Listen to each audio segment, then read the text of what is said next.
We're on page 6.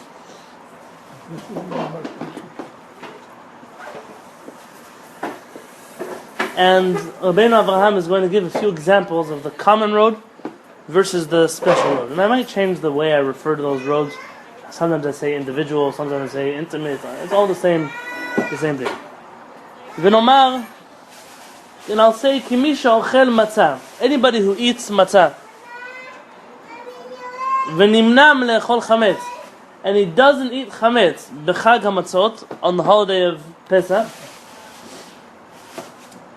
Vayoshev b'sukkah. Somebody who lives in the sukkah.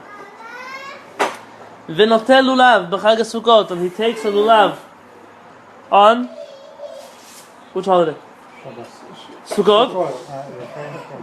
V'nimna ma'asiyat melacha b'Shabbat. And somebody who doesn't do any forbidden labor on Shabbat. V'yom kippurim min ha'achila. U'shtiya b'yom kippurim. He doesn't do any forbidden labor on Shabbat or Yom Kippur, and he doesn't eat or drink on Yom Kippur. U'ma'asiyat melechet avodah b'yom tov. And he doesn't do any kind of avodah, any kind of forbidden actions on any holiday. V'alovesh tzitzit. The one who wears tzitzit. U'maniach tefillin. And he who puts on tefillin. V'nimna ma'achalot asurot. And somebody who stays away from non-kosher food. Very good. The word for non-kosher in Hebrew is not lo kasher. That's a modern thing. It means ma'achalot asurot. Ma'achal, food, which is asur, which is forbidden. So forbidden foods. Ubiot asurot. Or all kinds of forbidden relationships sexually. Kamforash b'Torah, like it says in the Torah explicitly. V'nimtza makpid al mitzvot aseh, shu chayav behen. And it'll come out that this person is one who keeps the positive, the active mitzvot, which he's obligated to keep. Ve'ino over lo ta'aseh, and he does not violate the passive mitzvot of the things he cannot do. Harei ze holech bederech ha'am hagluya. He is following the common, explicit road of the people. So what's the definition of the first road, says Rabbi Avraham? Somebody who?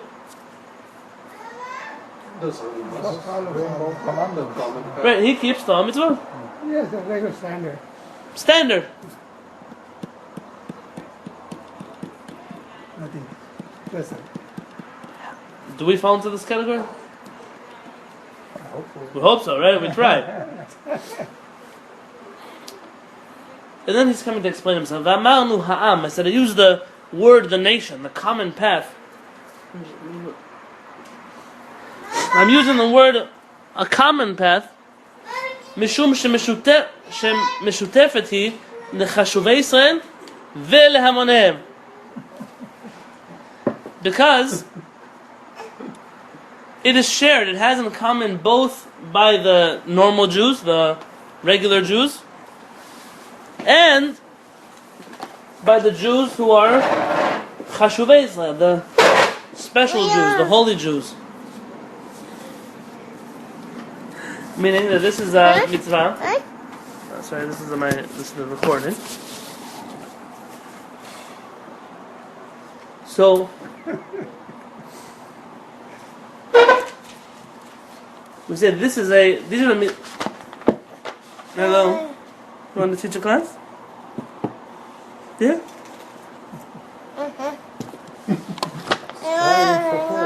Amen. Says Rabbi Avraham that there's a common road between the special Jews, yani the tzaddikim, and the normal Jews.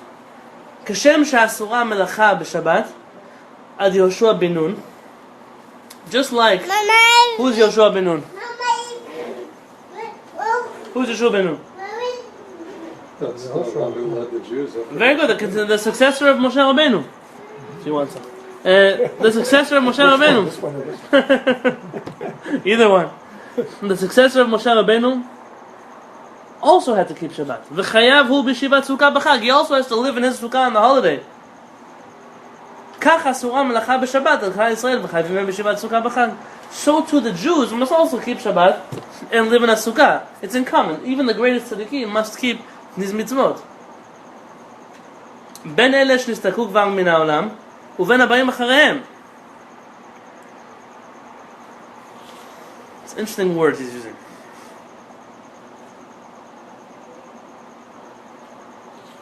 The little translation of what he just says is even the tzaddikim who have no longer lived in this world and those who will come after them all have to keep these mitzvot.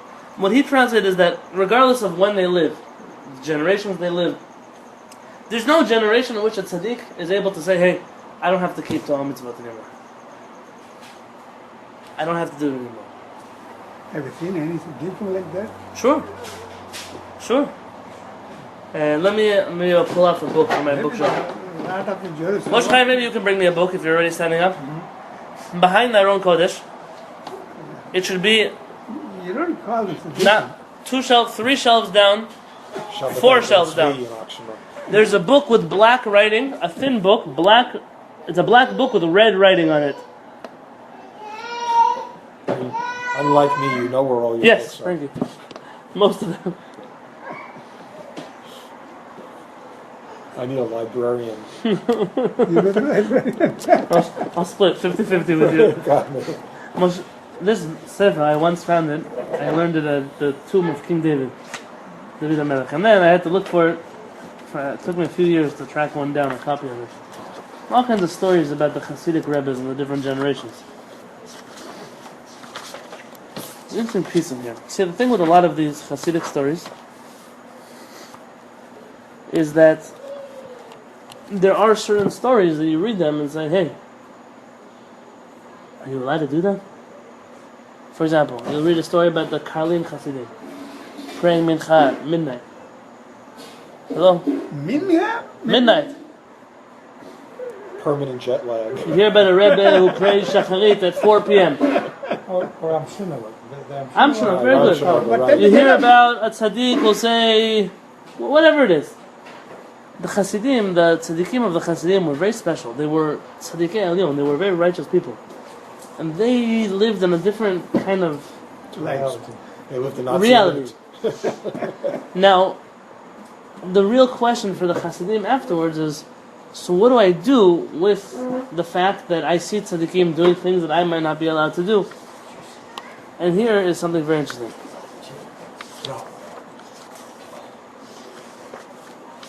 He says here,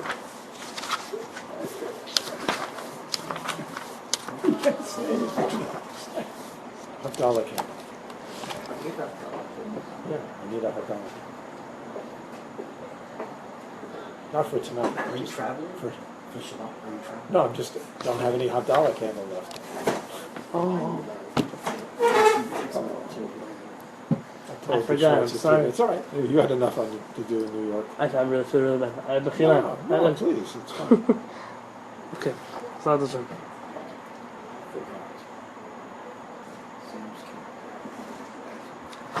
I want to read to you from this Likud. This is a sefer called Zchut Avot. This has a sefer of traditional Hasidic stories, like real sourced Hasid. Not not like I heard once a story at school. Like real sources from real books. And this rabbi says, Kadam harav HaKadosh Rabbi Tzvi Hirsch Miziditchov. Rabbi Tzvi Hirsch of Ziditchov was a rebbe. May his memory protect us. He said, Od binyan asadam natata be'emunah. There's a halakha that you have to really understand the concepts of our faith. Not just to believe, but to know what you're believing. He says, this means, Shalot tiyeh peti yamin l'chol davar. Don't be a fool who blindly accepts everything. It's interesting to find this dafka by the Hasidim who are very into belief in their tzaddikim. Afilu l'rav muvhak u'mefusam. Even if the rabbi is a famous rabbi and he's very, very brilliant. Afilu yeh domeh harav l'malach Adonai tzevot. Even if the rabbi is like an angel of Hashem. Lo ta'amin l'shum uvda u'maaseh. Don't believe anything he did or he said, or don't believe in any action or story that you hear about him.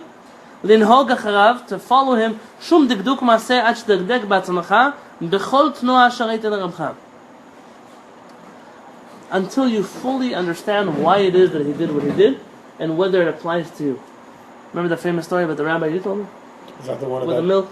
No, I told you the story about this guy who his family was starving and he was saving up for an Etro, right? Yeah. We spoke about this story. Oh my God! Here, there was a famous story about a rabbi who went to a wedding and he saw one company of kosher milk, another company of kosher milk, and he didn't take from the one company, only drank from the other one. And so his Hasidim said, "Oh, the other milk must not be kosher," and they went the whole cafe. And then finally, this other milk company comes to the rabbis and Rebbe, and we're complaining about you. How could you say that we're not kosher? Well, we have a hefsher in our company where we're... So when did I ever say you're not kosher? The Hasidim said they saw you came to the wedding, you looked at our milk bottle, you put it down. And you took the other milk bottle and you poured yourself milk from it. And he said, what do you mean? I came to the wedding and one of the milk was empty. So I couldn't use that one, so I used the one from the other company. Your bottle didn't have any milk inside of it. Says Rabbi Tzvi Hirsch, you have to truly understand what it is that you just saw. Don't assume that what you saw is what you saw. You sure he was drinking milk? When was the last time you saw someone drink milk at a wedding? At a wedding, very good. Drinking milk? It could be there were weddings people didn't have enough money for meat. Oh, so the milk you're putting. ותהיה נושא ונותן בדבר מאיזה טעם ושורש מה אשר עשה רב תנועת תור מעשה זו. You can milk that. And he says, you have to really understand why did this rabbi do what it is that he did. Because you can't learn halachot from a story. It's true, but you have to truly understand what it is that he did. He says, V'al teshivenu, don't come and tell me, min ma'amram zal, what a rabbi said, elach el dayan shebiyamecha, you have to follow the rabbis who live in your generation. He said, Ze ne'emar al divrei ha-safek, b'shikul hadad v'asvara. And this only applies to things that you're not sure about, and it's logical to, there's an argument in logic. Some say this way, some say that way. If you're not sure who to follow the rabbi that you're in your generation. But not against the clear halakha, mifurash b'talmud v'poskim, that goes against the Talmud or the poskim. Hagam she'atnuah v'avodat rabcha hutav beinecha, yesh lecha hana'ah himena.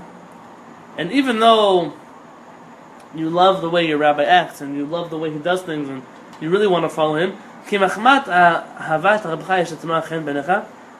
says, and you really want to follow him because he's your rabbi. Who wrote the book Noam Elimelech?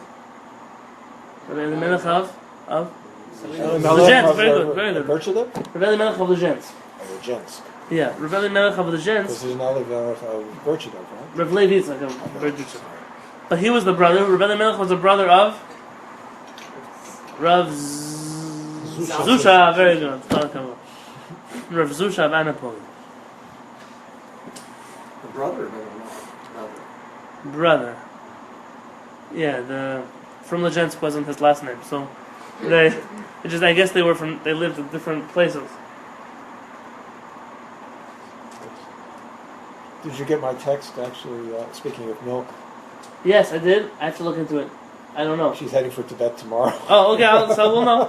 Oh, yak milk? Or Yeah. Let's go. It seems like What milk? What kind of milk? Yeah. the book Noam Elimelech says שהדבר כמין פסל, חס ושלום. Wild goat.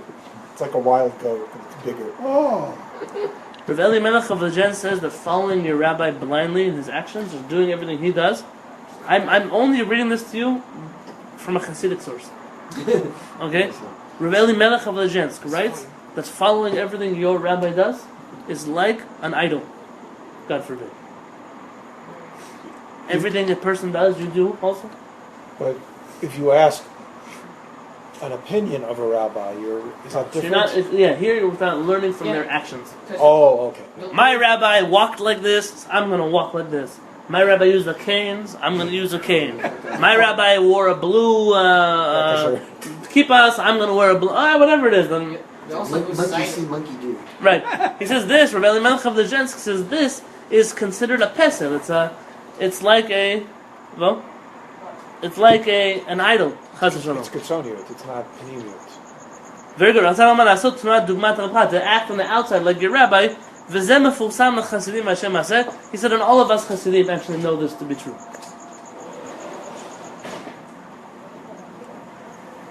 It says, but if you look inside and you see that what he's doing, your rabbi, it really has a reason according to the Torah. Yesh lo tam. It has a reason. Yesh lo tam in the Torah. It's good according to the Torah what he's doing. Of course you should follow what he's doing. And act like him. כמו שכתוב, למען תשכילו את כל אשר תעשו. He said, and I'm speaking specifically, and here's what I wanted to emphasize. ובפרט אם ראית אשר הרב עושה לעצמו איזה דבר שלא כדרך התורה. This is especially true when you see a rabbi do something which is not in accordance with the Torah. Like what? Davening mincha at midnight. Very good. He quotes this example. כגון, אם מאחר זמן התפילה. If he prays later than he's allowed to, like in the morning. He prays past the time where the rabbis say you're allowed to pray. ומשנה הזמן שקבעו חכמים לכל דבר שבעולם, לכל המעשה. He switches around the times that a rabbi instituted in the Talmud and all kinds of things. אפילו זמן סעודה תלמיד חכם, הגם שהרב הוא צדיק המפורסם, even though this rabbi is a righteous man, לא תעבור אתה על דברי תורה בדרך חנין חס ושלום. אפילו על תורה אחת. You may not transgress one of the words of our rabbis in the Talmud because your rabbi, your tzaddik, did otherwise. והרב הצדיק שעושה, and the rabbi who is doing that, באפשר, it's possible, הוא בהוראת שעה. He's doing something because he believes that the world needs to do it. The world, הוראת שעה is, we allow something that's forbidden because we know that it's a battle that we're going to lose in order to win a war. Sometimes tzaddikim have to make the choices, like writing down the oral law. We wrote down the oral law, even though it was not allowed to write down the oral law, because the alternative to that would be losing it. Right? So you have to say, maybe my rabbi did X, Y, or Z, because he knew some kind of spiritual calculation that I'm not aware of. It could be that it's something to do with his physical abilities. Maybe it's something to do with his health. Maybe your rabbi prays late because of his health, he's not able to. He says, but don't learn halachot that go against our sources from the fact that tzaddikim are doing X, Y, or Z.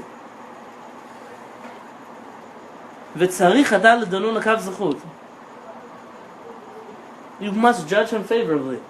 You shouldn't start saying, oh, maybe this tzaddik's not a tzaddik, and maybe that was a... You see, we Sephardic rabbis, for example, had a very hard time with other tzaddikim from different groups who did certain things that we feel are in violation of halakha. But we will never, for the life of us, say that they are not tzaddikim.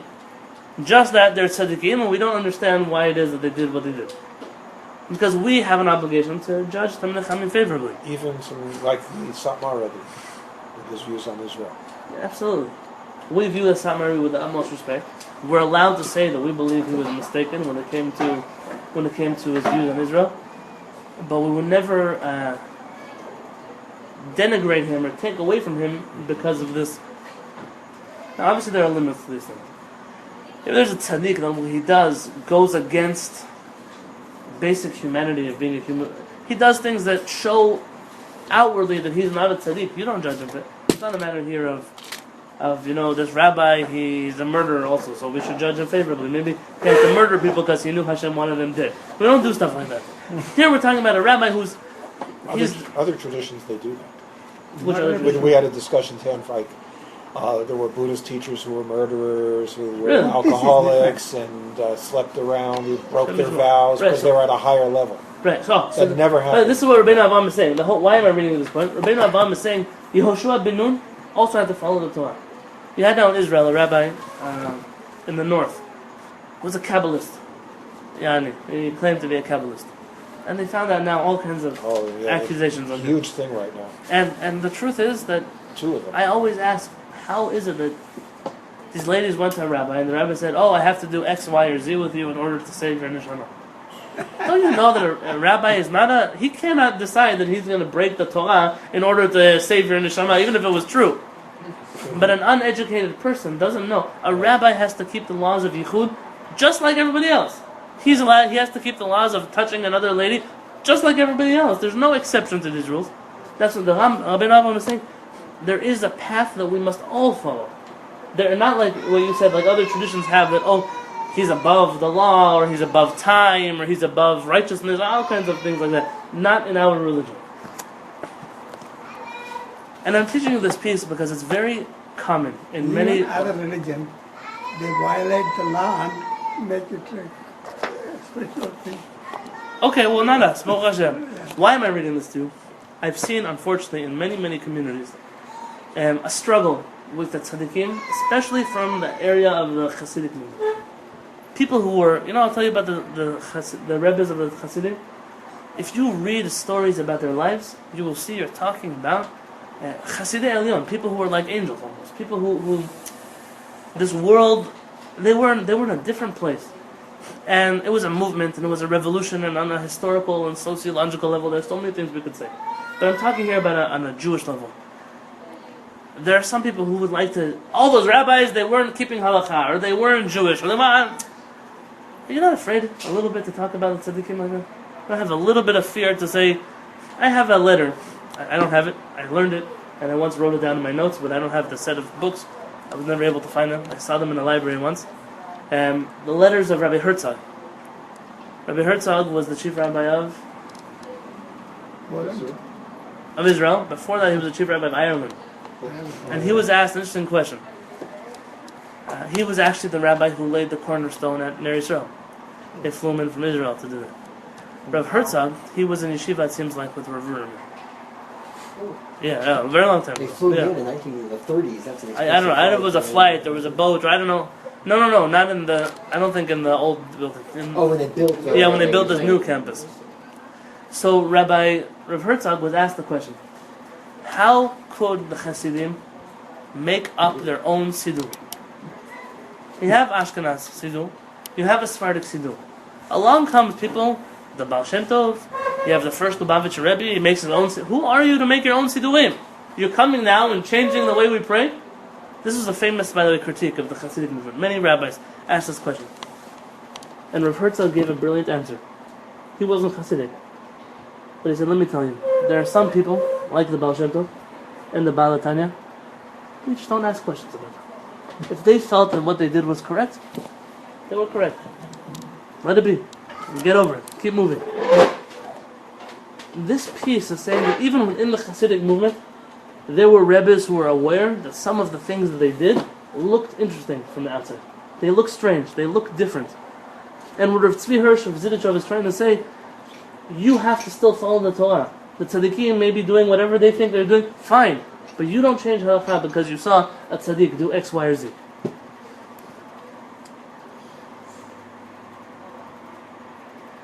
And listen to the last sentence I must read to you. You should go to the rabbi and ask him, why is it that you do what you do? You know that most stories about tzaddikim in the world, always because of that one chutzpahdik person who asked the question? Imagine if, there was once a rabbi and he did this and there was a switch. I asked him, why do you do it? Then he gave a beautiful answer. What if it wasn't for that chutzpahdik guy who asked, why do you do it? He would never have any good stories. So, you should always be that person who asks, how come? Why? What is it that you're doing? Says here Rabbi Tzvi Hirsch,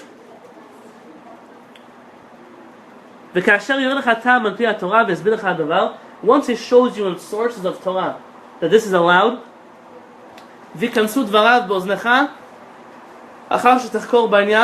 and you have already done your research to see that he's correct, then you should believe him.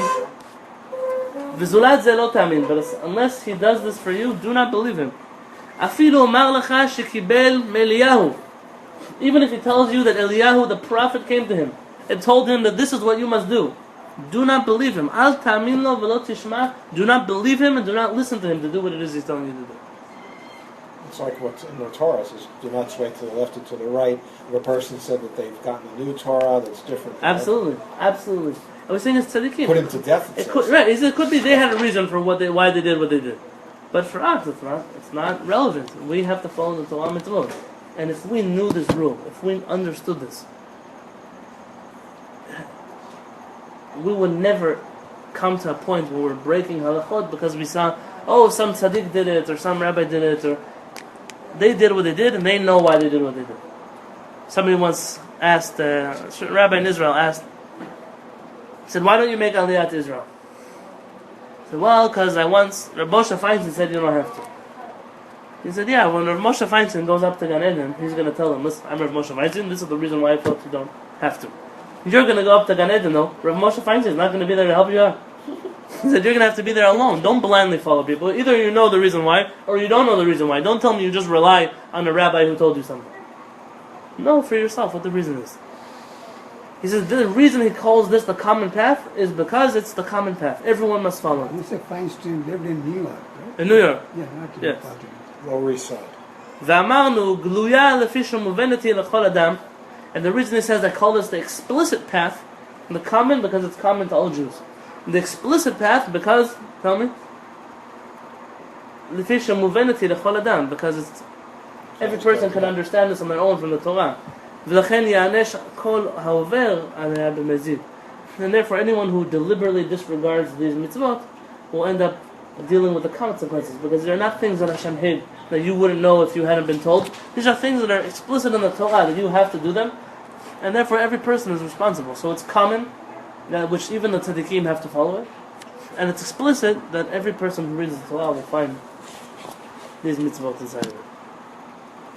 It's another discussion maybe for another time, but when you get into the issue of minhag, I mean, we always get in trouble every year, this community on Pesach, because of these things. That people no longer really know what the law requires in a minhagim. And then I sent you that paragraph from the hand of the Rebbe himself on minhagim. Might be an interesting Right. discussion sometime. On customs.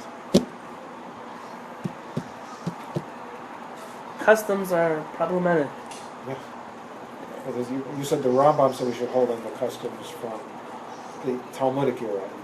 Well, those are not because they're not customs. The definition, those are halachot. A custom that comes to explain halakha, or to add something, a detail that is not against halakha, or a custom that comes to say there are two halachot, which opinion do we follow? All those are what the Torah says. The rabbis mean that follow your custom. What does it mean? There's one way to put on tefillin, there's another way to put on tefillin. Which way is right? We don't know. And therefore you follow your minhag. Don't give up your minhag. Keep putting on tefillin the way your parents did it, because that's or the way your rabbi did it, whoever's minhag you're following, because that's the connection that you have to your Masorah. Nobody in their right mind would have entertained the thought that there's going to be a halakha, and there's a custom that goes against halakha, but you should keep it because the custom is more important than halakha. That's a Jewish concept. That there are rabbis who mention such things in their writings. That's not the path. It's not the way that we learn Torah mitzvah.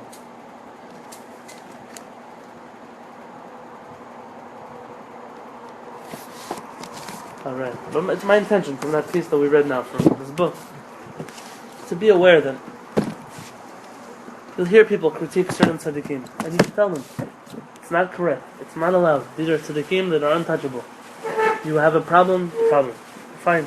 You have a question on what they did, it's a question. Leave it as a question. Tzaddikim don't act like a tzaddikim. What? Tzaddikim act like a normal person. Most of the tzaddikim. I mean, tzaddikim, I mean like the rabbis, the rebbes, the rosh yeshivas, whoever are the leaders of the communities. Somebody on individual, not on the common path. Yes. So that's why we treat him individually. Very good, very good. No, Moshe Chaim is saying a good point. Meaning, even if he's doing something because it's an individual path, it's not my path to emulate. He has his own connection, his own understandings. But it's important also what Zev mentioned, to never give any person. No one is above the law. No one is better than halakha. Nobody can just ignore blatantly what our rabbis tell us to follow. I'm surprised to see it happen in our tradition, on the examples of the rabbis in Tzfat got in trouble. Because they were liars, and because the community was not educated enough to know that no rabbi has the right to break the laws of tzniut. Very true. It's details maybe of just inappropriate behavior with female students with two different rabbis. It's fine. Hashem should save us from such things. It's a crazy world we live in. A world where you've always found, throughout our history, people who are great who fall, and they stumble and they make mistakes. But it's a new generation where you find that these people who are doing things that are wrong are not admitting that they're making a mistake. They claim that the evil that they're doing is because Hashem told them to do it. or because they are going to fix the world on a spiritual level. You're a human being, you have a Yetzer Hara. I understand that. A rabbi doesn't make your Yetzer Hara smaller, it makes it bigger. But at least say that it's a Yetzer Hara. That was the difference. The difference in the previous generations, people said, we have a Yetzer Hara, we fell to the Yetzer Hara. Nobody's perfect with the Yetzer Hara.